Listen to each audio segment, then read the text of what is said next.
बहुत समय पहले की बात है।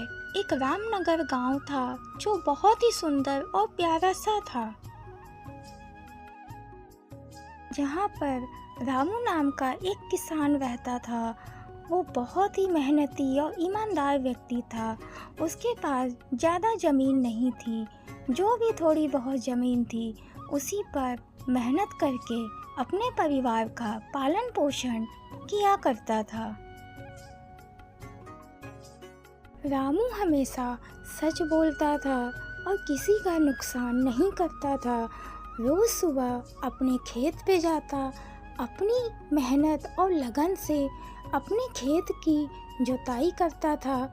इसी वजह से गांव के लोग भी उसकी बहुत इज्जत किया करते थे।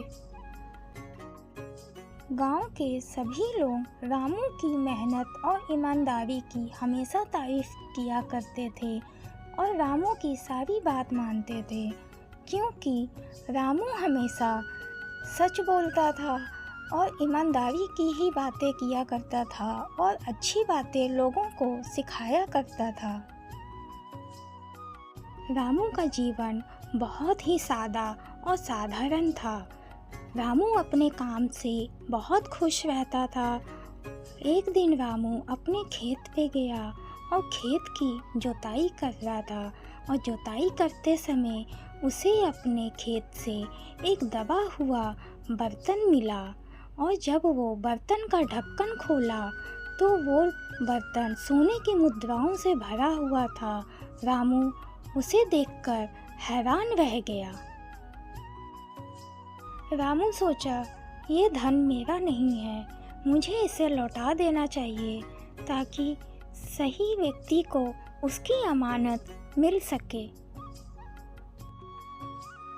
रामू सोचते हुए जा ही रहा था कि ये सोने से भरा बर्तन क्यों ना मैं गांव के मुखिया जी के पास लेकर जाऊं, और रामू वही किया।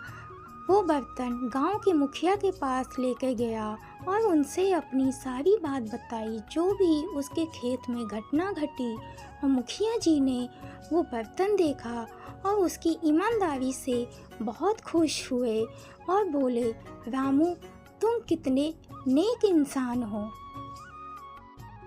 रामू को मिला हुआ धन सभी गांव वालों को पता चल गया और गांव के सभी लोग इकट्ठा हो गए और रामू की ईमानदारी की सराहना करने लगे। कुछ लोगों ने कहा कि अब ये धन रामू का हो जाना चाहिए क्योंकि उसने ही खोजा है। लेकिन रामू ने बहुत ही प्रेम से कहा, मैं मेहनत से कमाना जानता हूँ, किसी और की संपत्ति पर मेरा कोई हक नहीं है और ना मैं कोई हक जताना चाहता हूँ।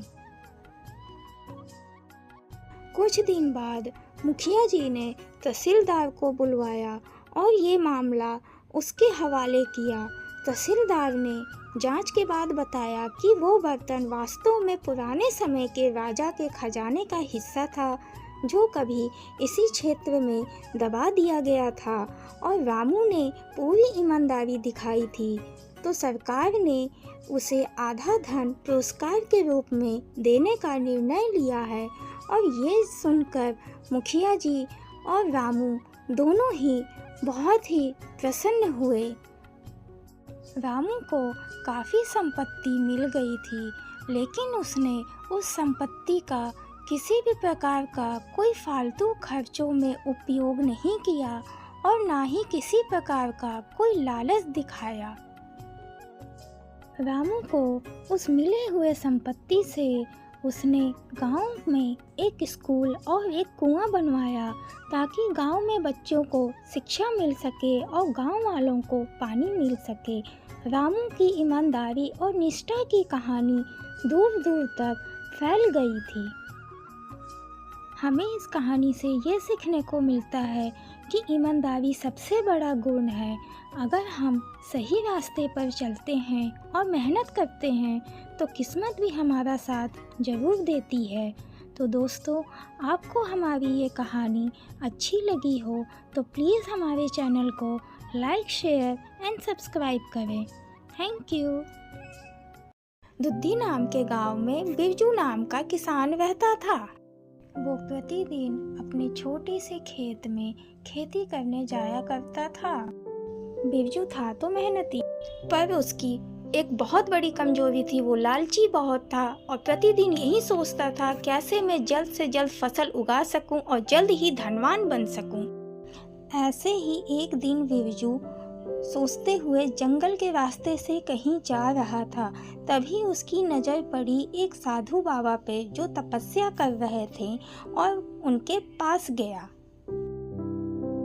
फिर बिरजू ने साधु बाबा से अपनी सारी तकलीफ़ें बताई और साधु बाबा से उपाय मांगा।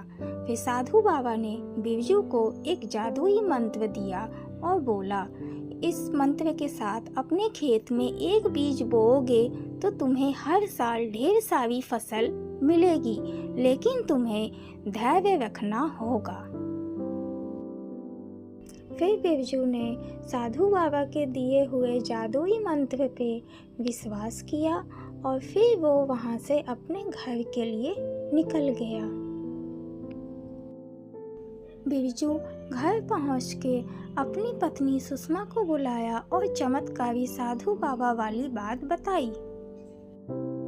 सुषमा खुश हुई और बोली, ठीक है जी, जैसा साधु बाबा ने आपसे कहा है आप वैसा ही कीजिए।